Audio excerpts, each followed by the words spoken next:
Love this thing, man. I love this thing. Hello, ladies and gentlemen. First of all, just want to say, I love this car, man. This car is so amazing. It's such a fun car. Also, I'm still waiting on my taillights, and we're still got to do my downpipe, but those are going to be coming pretty soon. Those are my next couple videos. And I'm trying to figure out right now what it is with my bank account, because for some reason my bank account isn't letting me buy parts for their car. They're like, oh, you don't got enough money in your account. I'm like, bro, I got like enough, all right? Just let me buy my parts. I might be broke afterwards, but let me buy them, all right? That's all I want. I just want to buy my parts. They're not letting me. Anyway, guys, today's video, I realized that I've been driving this car now for about a month. And what does everybody do after a month of driving their car? Do a review on the car. And so I figured, why not do a review on the car? Now, I just want to say really quick that I didn't even write a script for this, because I figured it would be the best for me to explain it to you with just like what's off the top of my head. Because if you really sit there and think about like what you don't like about your car, like why do you even do that? Why do you sit there and think about it? Like, just things that you don't like, just say it outright. Like that's the way I feel like you should do it. I don't know. But yeah, I was going to film myself driving it, but it's raining out and I don't want to do that in my rear wheel drive car. And so I'm just gonna sit here with it. I'll give you guys some background footage of the car. All right, so right off the bat, when you get in the interior of this car, you notice, you know that it's a sports car. You know, it doesn't try to hide the fact that it's a two-seater sports car. There's actually a decent amount of room, especially you can move you got little buttons here. You can move yourself all the way back here. By the way, just for reference, I'm 6'1", and like all the way back here, I can still reach the floor, but barely. Like so I mean, you could be like 6'4" and still fit in this car perfectly fine. That's something I really like. I mean, it's such a small car on the outside, but then you get in the inside and it's like, hey, it's actually pretty roomy. Also, for the back, if you do need to like carry stuff, it actually does have a decent amount of room. Obviously, you're not gonna be able to carry like a bicycle back there or like some tires or anything like that. So it's definitely not like a daily driver in that sense for the back. But if you're just like carrying groceries around, there's plenty of room back there to carry your groceries in your car. It's got plenty of trunk space. Also, for the passenger, if you care so much about it, don't mind my mess over here. I got a lot of junk in the trunk right there. But for the passenger, if you care about the passenger, the passenger has a ton of room. I mean, the passenger has so much room, it's really spacious. I actually used to have to sit here because my brother, not my brother, but my bro, Jimmy, he has a 350z, and so whenever I would drive with him, I'd be sitting here. And it's very spacious. You got plenty of room over there, which is really nice. Next thing is, even though this car on the outside is obviously very low, it's a sports car, it's supposed to be low slung, you sit on the inside of it and you feel even lower to the ground. Like, I'm sitting here and my shoulder lines up with the door panel here, like with the window here, like as you can see right here. Like, my shoulder lines up with it, and like I said, I'm 6'1".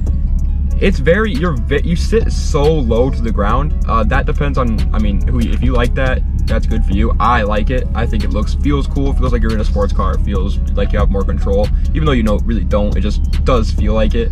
And so I like it a lot better. But with that being said, the part that does suck about that is that you get pretty bad visibility out of the front window. I mean, I have to sit up like very straight to drive this car, and when I do that, my head is like inches away from the roof. And now finally I get the visibility that I want to get, which does kind of suck. I mean, obviously it's not supposed to be a daily driver though, you have to realize that, and you can always move the steering wheel. I just have the steering wheel set up higher because I like to drive like this, but especially when I drive like this with my hand like up at the top, which I usually do a lot since it's a manual, so I have my right hand on the shift knob, and just in case I need to do anything, it really does block your vision pretty significantly. So it definitely is a problem. That's one of the things that I don't really like about it, is the visibility out of the front. I mean, the visibility just in general is kind of bad in this car. I mean, the rear view mirror, this is why people put louvers on the back of the window, because it's the rear windshield is just, I mean, it's pretty much useless. You can barely see anything out of the back. It's very, very small. So you pretty much I don't ever use that really. I just use my mirrors over here, which actually the mirrors, I do have to say, are actually pretty good, especially if you aim them right. Obviously, if you don't aim them right, they're obviously not going to be good. But the mirrors, stock mirrors, are actually pretty decent. You can see all your blind spots out of your corners, and I actually like the mirrors. A lot of people say that there's a lot of blind spots on this car. I don't see that. I see the worst visibility being out the back window, and then the second worst is being the front window, but that's only because I have the steering wheel up so high. I could easily lower that and save myself that trouble. But it's just, I like the steering wheel being up this high anyway, so I'm just gonna keep it that way. Next thing is that in this car, in my car specifically, that I don't like about it, but this is not a 350Z thing, so do not get mad at me. Do not be like, that's not true in the 350Z, because this is just my car in particular. It has a lot of problems. The only reason being is because I bought it and it was somebody else's project car. They swapped the engine in this thing, and there is a lot of things wrong with this car. It's not by any means close to perfect. It runs bad. It has an engine light right now that I just fixed, but I have to clear it to see if it comes back. The transmission, I mean, the shift knob when I'm driving, it shakes, so I need like a transmission mount. I don't have a front bumper. I don't have a like cover for my MAF sensor or intake, and so every time it rains, it runs like poop after like you start it up, because it just got water in there and it wasn't filtered, and so it really sucks. But that's literally just my car. If you buy like a stock 350Z that's never been touched before, it won't have those problems. I just was stupid and bought somebody else's project car. Also, another thing bad about these cars, and this is for every 350Z, that I just don't really like about it, is the electrical components in this car. The early model, mine is an 03.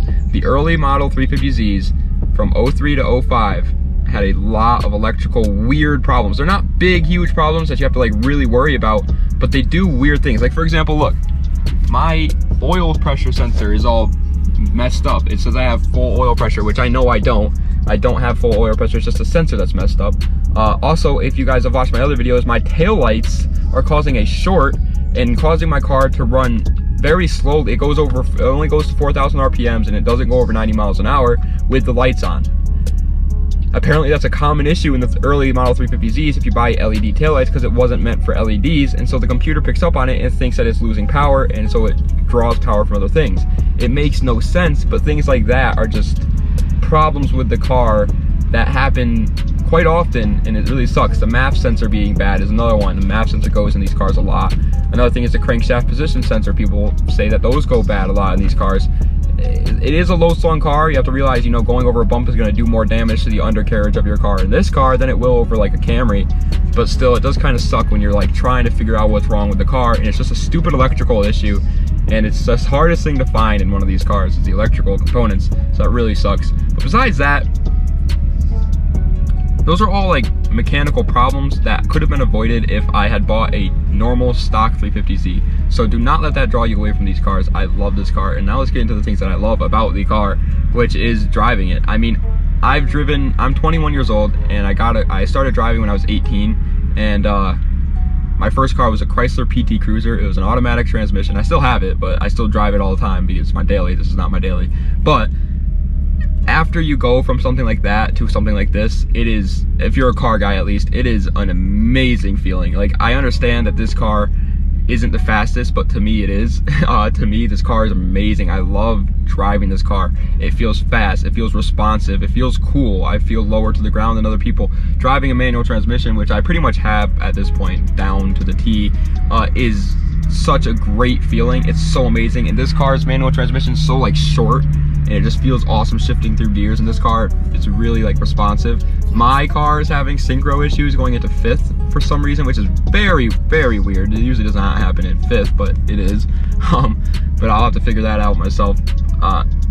Driving it is it's a blast. It really is. It makes all the right noises in my opinion. A lot of people don't like the noise of the 350Z. I do. I'm sitting here, I don't listen to music, I just drive and I just smile from ear to ear. It's just such a fun, raw feeling of a car. It's awesome. But another thing that's amazing about the 350Z that people never really mention is the community and aftermarket support. Ever since I joined this whole like 350Z club, I've obviously been looking up different car parts, different builds to get inspiration, how much these builds are going to cost me. And it's massive. It is so unbelievably massive, and it kind of sucks, but it's also amazing at the same time, because at first you're like, I know what I want to do to this car. Like, that's what I walked into it and I was like, I know exactly what I'm going to do to this car. And then I got into it, and now I'm trying to decide between like 5 different front bumpers and which one I want to get, because it sucks. It's like there's so many different options for you, and they're all pretty damn cheap, and you can see them on other cars because there's so many 350Zs. And it's just like, it's so hard to choose. It is so hard to choose between different mods. But that's such a stupid complaint. I'm not complaining about that at all. I love that. I mean, I'm so happy that this car has such a huge community for it. My mom's home, by the way. See right there. But I'm so happy this car has a massive community for it. I'm so happy this car has a like following for it, because it's just, it feels awesome. It feels like you're a part of something. Whenever you join the car community, you already feel like you're a part of something bigger. But when you join the car community with it, and you have like a big group of people that share the same car as you, it's even cooler. Like, there's just so many 350Z owners out there, so many people to talk to about them, and everybody knows what the 350Z is. Everybody kind of respects the 350Z. Nobody really disrespects it. It's great. That is a very cool part of the car. Also, on top of that, it feels like you're driving a race car. You have these 3 little gauges, and one of these gauges shows your mile per hour, which I absolutely love. There's a moth in here. There he goes. But I absolutely love that mile per hour gauge. It feels like a little F1 car. The RPMs, obviously, it will like flash when you need to shift, which is cool.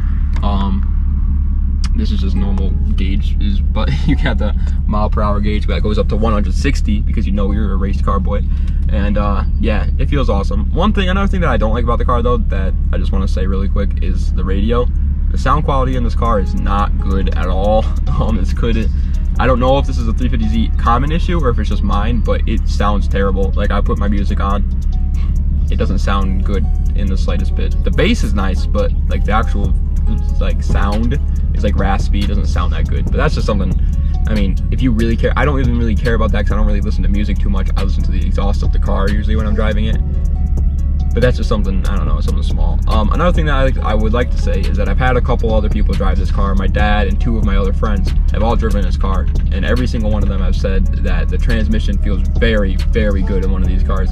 I don't have the CD009 transmission, but I have the there's a little chipmunk over there. There's so much going on right now, Jesus. There's a little chipmunk crawling around over there. But anyway, I don't have the CD009, and so I can only imagine how much better that one is, but this transmission is very good.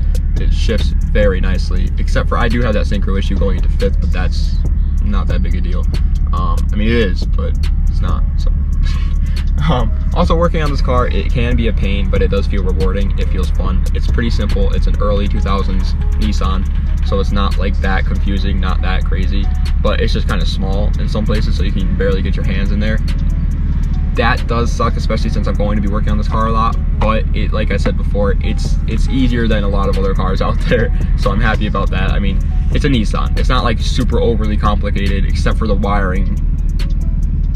I don't even want to get into the wiring on this car, but except for the wiring, this car isn't that complicated, and it's just hard to get to certain places, but you know where everything is, so it's pretty nice. But yeah, I mean, I guess that's it for the review on the car. Oh, one other thing I'd like to say is that this car is very torquey. Everybody that drives it, myself included, have said that in this car. You put on your foot on the pedal and you get that power instantly. It's amazing, and it's very responsive, very fast. It's also kind of dangerous though, with that being a thing, because you want to pull out of a parking lot and slam on it, and you're gonna go sideways. So just be careful. But it is very torquey and a very like up to speed car very quickly, and it's nice. It's very nice. It's fast. It's very fast. Very, very fast. But anyway, guys, that's pretty much it. I just want to give you guys a 1-month review after me owning the car. I'll do like a, I guess, dedicated list. I'll do like a 5 things I love, 5 things I hate about it. You know what I mean? How people do that. I'll do that too, I guess. But for right now, it was just a general review of the car. I love it. I think it's fun. I think it's a blast. I'm so happy I picked this car out of like all the other cars I was thinking of. I don't know how much fun those other cars would have been. I was thinking of a Genesis Coupe, an SC300. I don't know how much fun the cars are, but I know that this one is fun, so I'm just happy I made this choice. So if you're thinking of buying a 350Z, and if this shifted your views on it in any way, I'm happy. At least I did something. I hope you guys enjoyed. Like I said, tomorrow's going to be top 20 racing video games under 10, or not under 10. Top 20 just racing video games, not under any price range. So I hope you guys are excited for that. And then we're going back to another Good, Bad, and Ugly. And then we're probably going to do another 350Z video. Who knows? We'll see what we do. But anyway, guys, thank you so much for watching. Thank you so much for all the support I've gotten recently. And das vidanya, and have a good day.